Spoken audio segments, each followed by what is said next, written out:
오늘은 11번째 강의, 어거스틴과 아퀴나스 비교 연구 11번째 강의입니다.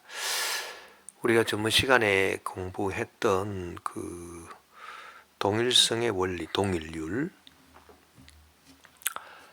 그리고 이 동일률이 가지고 있는 그 의미, 이 부분에 대해서 우리가 다시 한번 좀 정리를 좀 하겠습니다.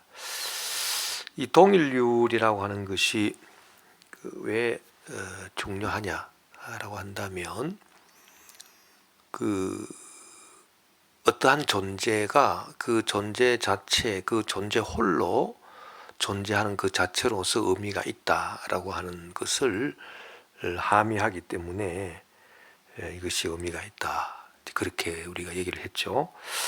결국은 그 A는 A다, A는 A다 라고 우리가 동일률을 나타낼 수 있는데, 이 A는 A다 라고 하는 이것이 무슨 의미를 가지고 있느냐 하면은, A 홀로 있다 하더라도 A로서의 의미가 있다, 그런 뜻입니다.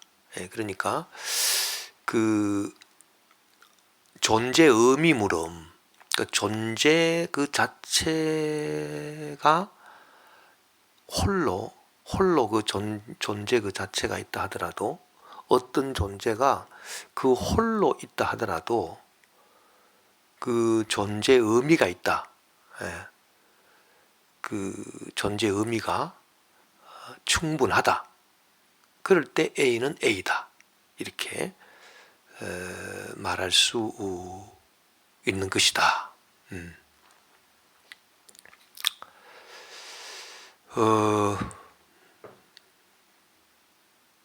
그러한 그 의미를 일단은 가지고 있다. 동일률이 가지고 있는 첫 번째 함의, 그 동일률이 지니고 있는 그 뜻이, A가 홀로 존재한다 하더라도 A의 존재 의미가 있다. 그래서 그 존재와 존재 의미, 존재와 존재 의미, 이제 우리가 이 두 가지를 구분해서 볼 때, A는 A다 라고 한다면 뭐 지극히 당연한 말이죠. A는 A다. 그러나 이것이 아리스토텔레스의 그 논리학에 뭐 지극히 당연한 이치를 넘어서서 풍기고 있는 뜻이 뭐냐 하면은, A 홀로 존재한다 하더라도 A로서의 의미가 있다는 겁니다. A는 A다 라고 하는 것이. 그래서 이것이 포스트 모더니즘을 구분해주는, 포스트 모더니즘과 이 차이가 되는 그 다른 그런 기준이다, 이렇게 보는 거죠. 그러니까 포스트 모더니즘은 A가 A로서의 의미를 가지려면은 반드시 A가 아닌 것들, 난 A가 아닌 것들과의 관계를 통해서 이 차이를 통해서 A가 A라는 의미를 가지고 있는 거거든요. 그래서 우리가 전번 시간에 설명했습니다만은, 나무는 왜 나무냐? 나무는 나방하고 나비하고 뭐 나루하고 다 다르다는 거죠. 나무라고 하는 그 신입피양은 나방이나 나비나 나루하고 다른 신입피양들하고 차이가 있다는 겁니다. 그래서 나무는 나무다, 나무는 나무다. 이것이 안 되는 거죠. 이 포스트 모더니즘에서는 나무가 단독적으로 나무다. 이게 안 되는 거고요. A는 A다. 이것이 안 되는 거고요. 나무는 나방과의 차이를 통해서 나무와 다른 나방이나 나비나 나루는 난 A 아닙니까? 나무가 A다 그러면 나방이나 나비나 나루는 뭐 다른 모든 것들도 마찬가지 난 A에 해당된다. A가 아닌 것에 해당된다. 그래서 이 A가 아닌 것들과의 A가 아닌 것들과 A는 다르잖아요. 차이가 있잖아요. 그래서 그 차이로 말미암아 이 나무가 되는 거예요. 그러니까 모순율 즉 A는 아니다는 거예요. A 아닌 것이 아니다. A는 A 아닌 것이 아니다. 이거 아리스토텔레스의 모순율입니다. 이 모순율에서 나타나는 A와 A 아닌 것들과의 차이. 이 차이로 말미암아 A가 의미를 가지고 있는 거예요. A로서의 의미를. 그러니까 이 동일률처럼 나무는 나무다. 이런 식으로 그 나무 홀로 나무로서의 존재 의미를 가지는 게 아니고요. 이것은 동일률에서 말할 수 있는 거고 그래서 동일률에서 A는 A다. 나무는 나무다. 이렇게 말하면 나무는 나무 그 존재 홀로 나무 존재 의미를 가지고 있기 때문에 나무는 나무다. 이렇게 말할 수 있는 거거든요.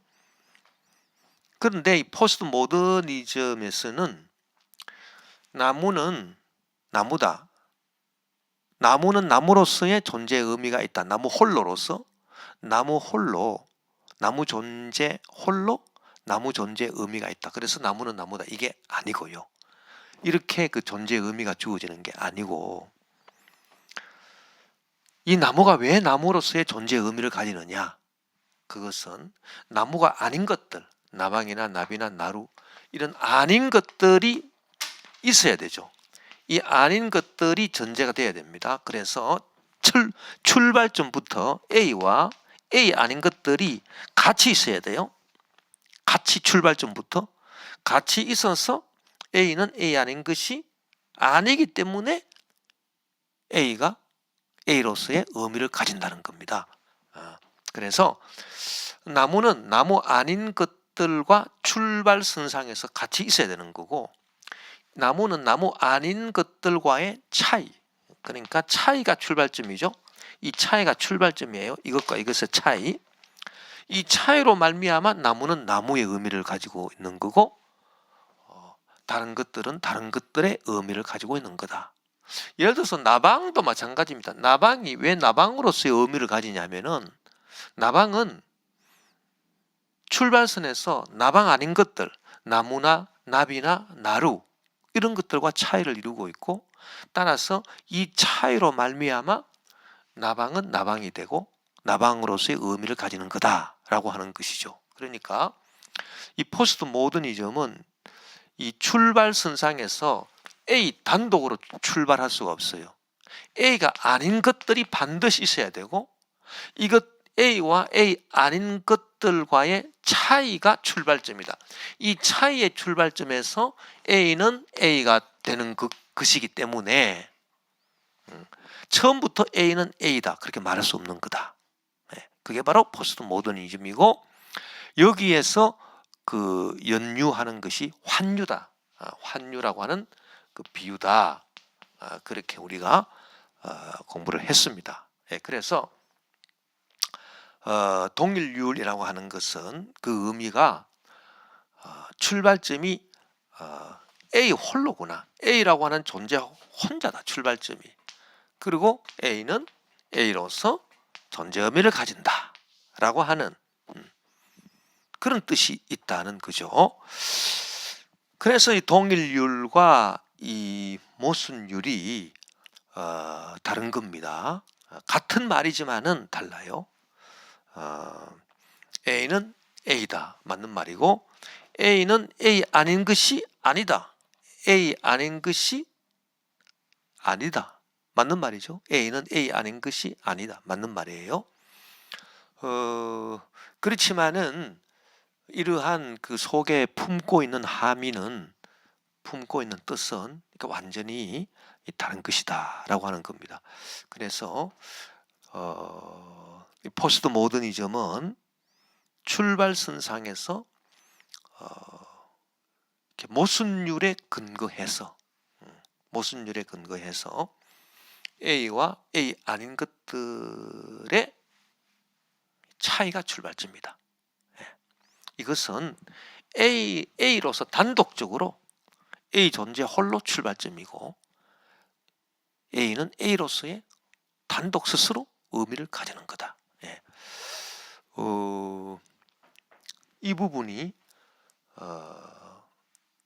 차이가 있다. 그래서 우리의 사고방식을 어떻게 가지느냐, 뭐 이런 차원에서 사고방식을 가지느냐, 그러면 이것은 존재론적이고 모더니즘적인 그런 사고방식이 되겠죠. 그리고 이런 차원에서 사고방식을 가지느냐, 이것은 포스트 모더니즘적인 사고방식이다. 그렇게 우리가 볼 수 있는 겁니다. 그래서 다 같은 아리스토텔레스 논리학의 중요한 논리 법칙이죠. 동일률, 모순율. 그러나 이렇게 그 함의하는 바는 서로 다르다. 그렇게 볼 수 있는 겁니다. 그것이 바로 동일률과 모순율, 그 동일률의 그 법칙이 가지고 있는 1차적인 뜻이다 이렇게 볼 수 있고요.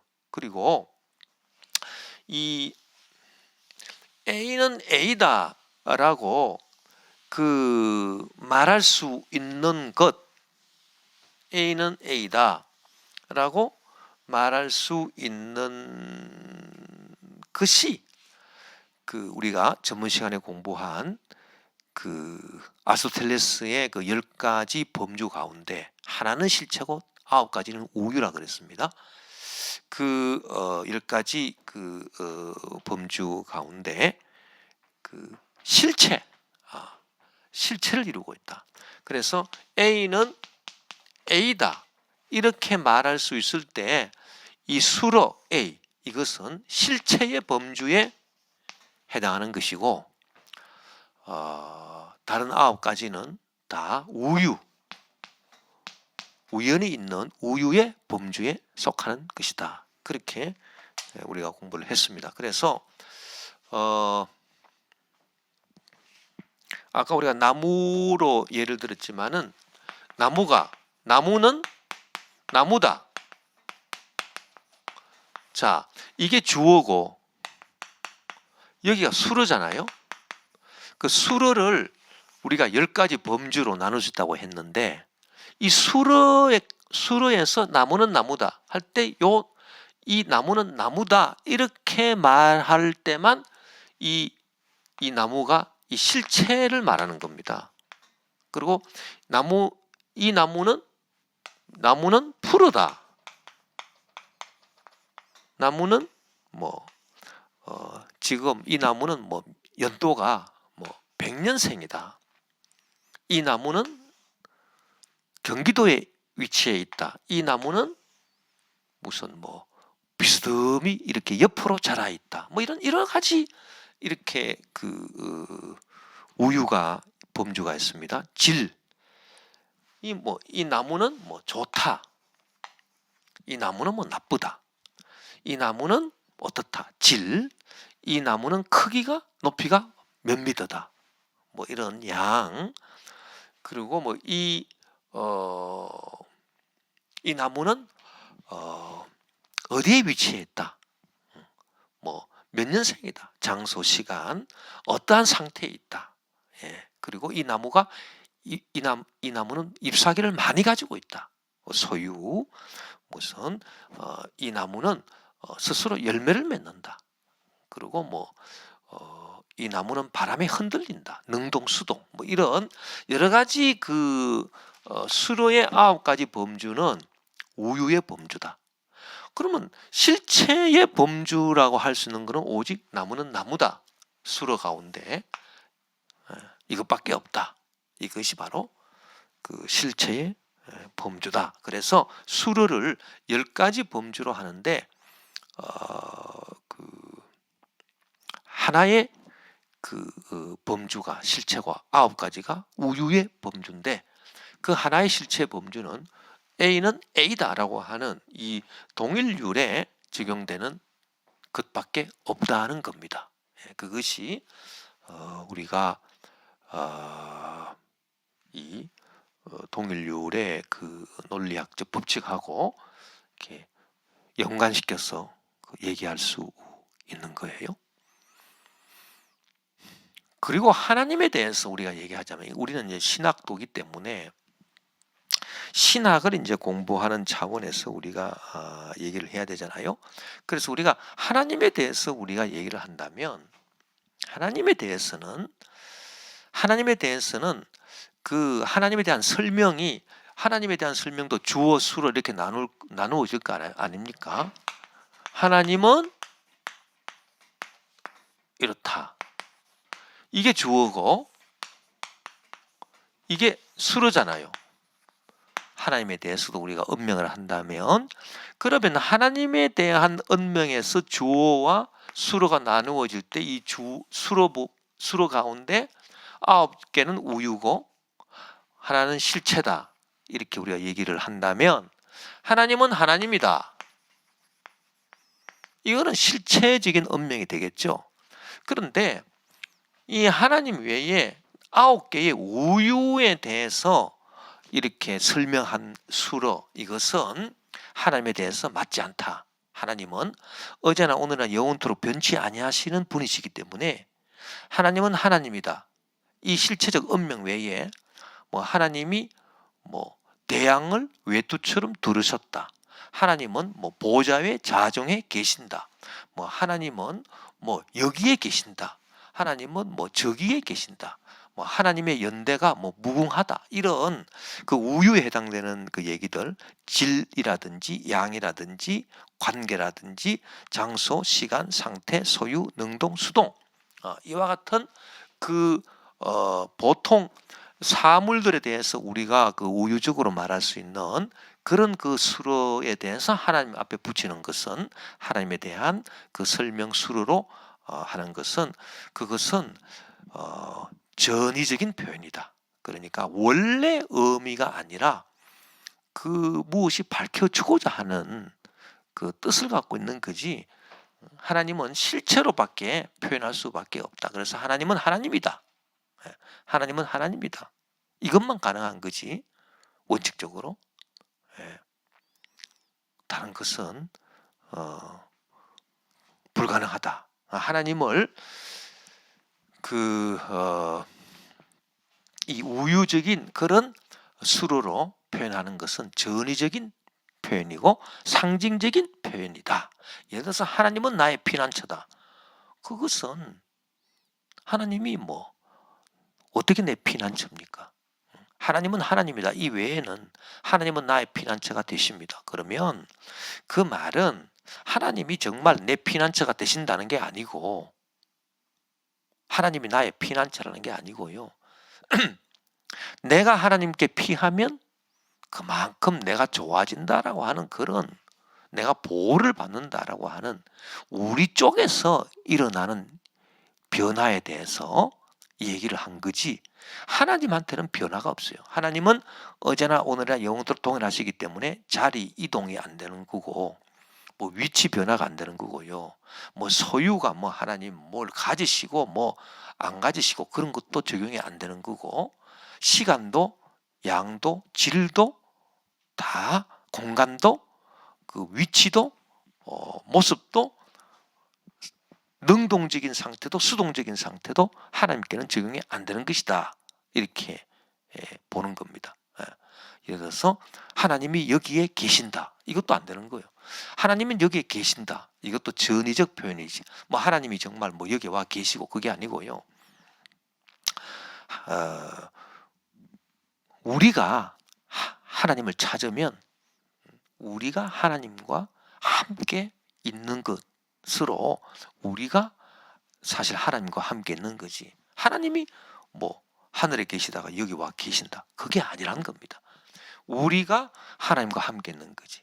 그래서 하나님이 뭐 성령으로 이 자리에 함께 와 계십니다. 그럼 하나님이 정말 성령을 통해서 여기에 와 계시느냐? 그런 말이 아니라 전의적 표현이다.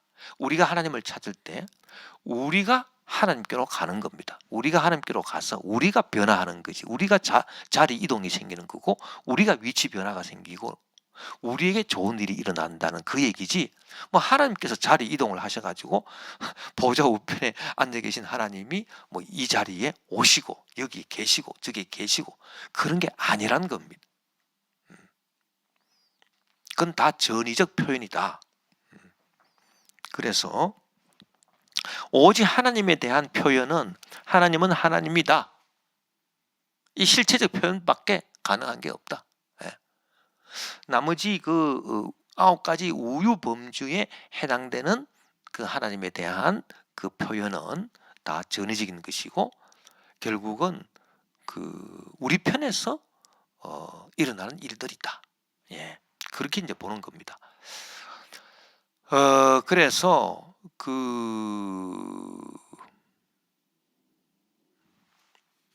예를 들어서 뭐 하나님을 찾으라. 그리하면 하나님이 너희와 함께 하시리라. 우리가 하나님을 찾잖아요. 하나님을 찾으면 하나님이 자리 이동을 하셔가지고 변화를 하셔가지고 우리한테로 오신다? 그게 아니고 우리가 하나님을 찾으면 우리가 하나님께로 가까이 가가지고 하나님은 움직이지 아니하시는 하나님은 뭐 왔다 갔다 하시는 분이 아니에요. 하나님은 실체이기 때문에 변화가 없으신 분이거든요. 실체라고 하는 것은 변화가 없다는 얘기고 이 우유라고 하는 것은 변화를 얘기한 겁니다.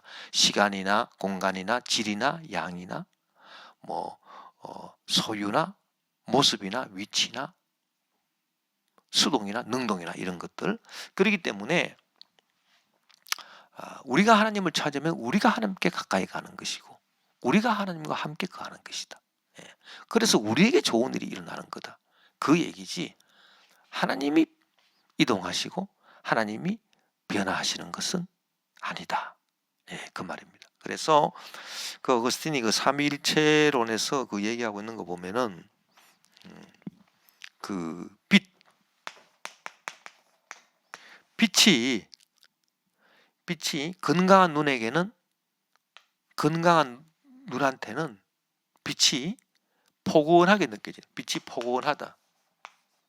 병든 눈에는 빛이 따갑다. 이 병든 눈은 이 빛을 보면 막 눈이 부시고 막 눈물이 흐르고 그러잖아요. 그러면 빛이 눈에게 어떤 눈한테는 포근하게 역사했고 빛이 어떤 눈한테는 따갑게 역사했느냐? 그게 아니지 않습니까? 빛은 그 빛 자체로 그냥 변화하지 않고 있는 거예요. 빛 대신 하나님은 그 자체로 변화하지 않고 계십니다. 그러나 믿음이 있고 정말 하나님을 찾는 그런 사람한테는 포근하게 여겨지시는 것이고 또 어떤 악인들한테는 선인들한테는 포근하게 하나님이 느껴지지만 악인들한테는 무섭고 따갑게 느껴지는 거예요. 그러면 하나님이 악인들한테는 하나님께서 무섭게 행동을 하시기 때문에 악인들이 하나님에 대해서 무섭게 느끼느냐? 그게 아니라는 얘기입니다. 하나님은 변화가 없다는 얘기입니다. 실제 여기서 말하는 것은 그러니까 하나님께서 악인들에게 화를 내신다. 화를 내시다가 선한 사람들한테는 하나님이 화를 내시는 게 아니고 선한 사람들한테는 하나님이 기뻐하신다. 그러면 하나님이 기뻐하셨다가 화를 내셨다가 이 상태의 변화잖아요. 그러면 하나님이 우유의 그 설명으로 된다는 얘기잖아요. 그게 아니란 얘기입니다. 하나님이 악한 사람들한테 화를 내시는 게 아니고요.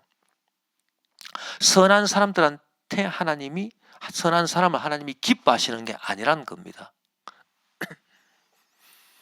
그것을 어떻게 비유로 설명했냐면 어거스틴이 삼위일체론에서 자, 빛이 있는데 빛이 눈이 건강한 사람한테는 포근하게 느껴지고 눈이 병든 사람한테는 따갑게 느껴져요. 그러니까 이 눈이 병든 사람은 결국은 악한 사람이라는 얘기죠. 그러니까 악한 사람한테는 하나님이 따갑게 느껴지는 거예요. 이거는 하나님이 뭐 무섭게 됐다가 뭐 착 부드럽게 됐다가 그렇게 변화하는 게 아니고 이 하나님을 대하는 피조물의 인간이 자기가 악인이면은 하나님을 두려워할 수밖에 없다는 얘기. 하나님이 무섭게 여겨진다는 얘기. 따갑게 여겨진다는 얘기입니다. 그리고 선한 의인은 하나님이 좋은 거예요. 하나님이 부드럽게 참 좋으신 분으로 여겨지는 거예요. 그래서 그와 같은 이 빛의 비유를 통해서 빛 자체가 뭐 따갑다든지 뭐 부드럽다든지 이렇게 변화하는 게 아니지 않느냐. 빛은 그대로 있어요. 단지 이 빛을 대하는 눈이 건강한 눈이냐 병든 눈이냐 따라 가지고 빛이 부드럽게 여겨지기도 하고 따갑게 여겨지기도 하듯이 빛 대신 하나님은 변치 아니하시지만은 그 하나님을 대하는 우리 사람이 이러기도 하고 저러기도 하고 의인에 따라서 악인에 대해서 무상하게 변하는 것이다. 시간에 따라서 공간에 따라서 위치에 따라서 능동과 수동에 따라서 그리고 뭐 질과 양에 따라서 소유에 따라서 상태에 따라서 이렇게 변하는 것이지 하나님이 그렇게 변하시는 분은 아니다. 왜? 하나님은 어제나 오늘이나 영원토록 동일하신 하나님이시고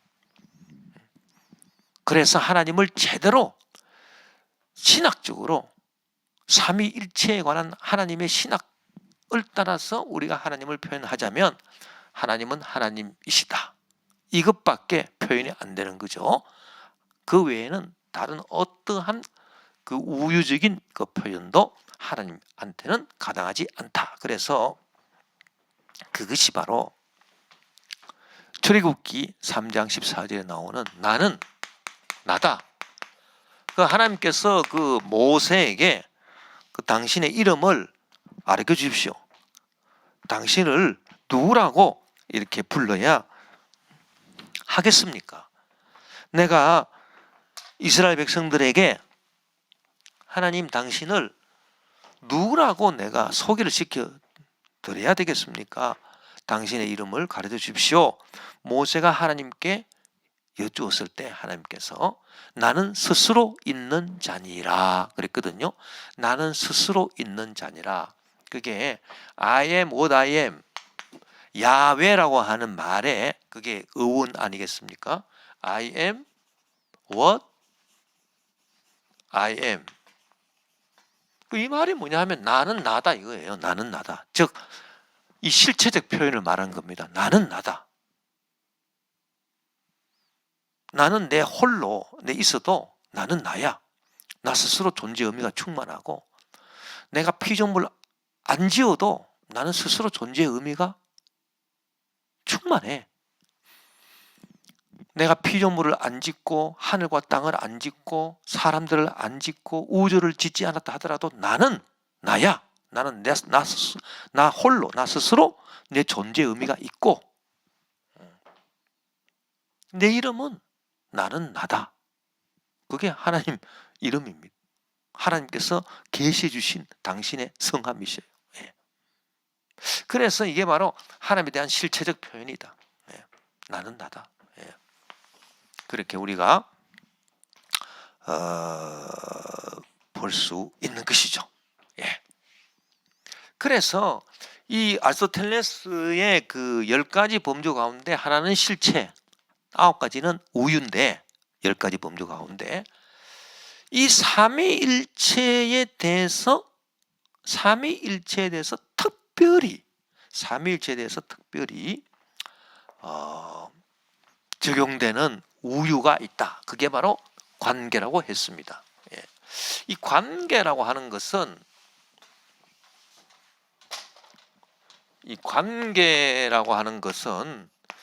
그 수러 가운데 원래 이게 우유에 들어가 있는 거잖아요. 우유에 들어가 있는 것인데 이 관계라고 하는 것이 예를 들어서 A는 B의 사촌이다. 뭐 이렇게 말하면 그는 관계에 해당되는 얘기죠. 그래서 그 A는 A다. 이게 실체 표현이고 실체를 말하는 것이고 A는 B의 뭐 사촌이다. A는 B의 동생이다. A는 B의 아버지다. A는 B의 어머니다. 이렇게 말하면 그건 관계지 않습니까? 이 관계도 우유에 들어가지 않습니까? 그런데 삼위일체 하나님에 대해서 얘기할 때는 이 관계에 대한 표현이 우유적 표현이 아니라는 겁니다. 그래서 이 우유의 범주 가운데 이 관계만큼은 독특한 위치를 점하고 있다라고 하는 거예요. 여기서 삼위일체가 나오는 거죠. 그래서 우리가 그 삼위일체에 대한 정확한 우리가 그 신학적 개념을 이해하기 위해서는 이 아리스토텔레스의 여러 가지 범주론에서 시작을 해야 되고, 여기서 이렇게 실체가 이렇게 있는데 하나님은 하나님이시다. 이 말만 허용이 되는데 이 하나님이 어떤 분으로서 누구와 어떻게 관계를 가지고 있다라고 하는 이 관계에 대한 것도 하나님에 대한 실체의 표현이구나. 이것이 하나님에 대한 무슨 어떤 우유적인 전위적인 그런 표현이 아니라 우유로 표현해서 상징적이고 전위로 되는 것이 아니고 이 관계 삼위일체 하나님에 대해서는 관계적인 표현이 나온다면 이 관계는 하나님에 대한 그 어떤 상징적이고 뭐 전위적인 그런 표현이 적용되는 우유가 아니라 이것은 실체다. 그래서 관계는 이 관계라고 하는 이 우유의 범주는 피조물한테는 확실하게 이것이 뭐 우유겠지만은 그러나 하나님한테는 이것이 하나님의 실체를 말하는 그런 범주가 된다라고 하는 것을 우리가 알아야 됩니다. 그래서 어떻게 관계가 적용이 돼서 삼위일체가 이루어지느냐라고 하는 것을 우리가 알아야 되는 거고요. 이것을 설명하기 전에 그 아리스토텔레스의 논리학에 보면 나는 나다, A는 A다, 동일률, A는 A 하는 것이 아니다, 모순율 아까 설명했습니다. 그리고 배중률이라고 하는 게 있어요. 배중률. 이것은 중간의 것을 배척한다는 그 논리적 법칙인데 이것은 참고로 여러분이 알아두시기 바랍니다. A는 P이거나 P 아니거나 둘 중에 하나지 P이기도 하고 P 아닌 것이기도 하다. 그거는 없다는 얘기죠. 그래서 예를 들어서 이 음식은 맛있다. 이 음식은 맛있거나 맛이 없거나 둘 중에 하나지. 맛이 있기도 하고 맛이 없기도 하다. 그건 아니라는 겁니다. 그래서 이걸 배중률이다. 중간에 어떤 그 모순적인 것을 허용하지는 않는다는 겁니다. 논리학의 법칙이. 이것은 배중률이다. 그래서 A는 P이거나 P 아니거나 둘 중에 하나지. P이기도 하고 동시에 P 아닌 것이기도 하고 그렇지는 않다 이 말이죠. 예를 들어서 아까 말한 것처럼 예를 든다면 이 음식은 맛있다. 이 음식은 맛이 없다. 둘 중에 하나죠. 맛이 있거나 맛이 없거나 둘 중에 하나지. 이 음식은 맛이 있고 또 맛이 없다. 뭐 이런 건 안 된다는 얘기입니다. 그것을 우리가 그 배중률이다. 이걸 참고로 알아두시면 좋겠습니다.